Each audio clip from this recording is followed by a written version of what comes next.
we've got iron 3 nitrate on the right hand side here, and on the left hand side we've got potassium thiocyanate.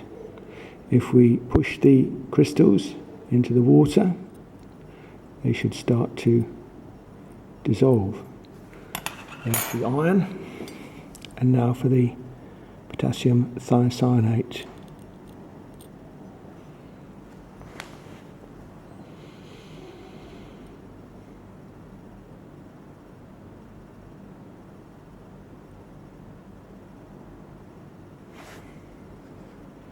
And quite a dramatic reaction, of course, where they meet.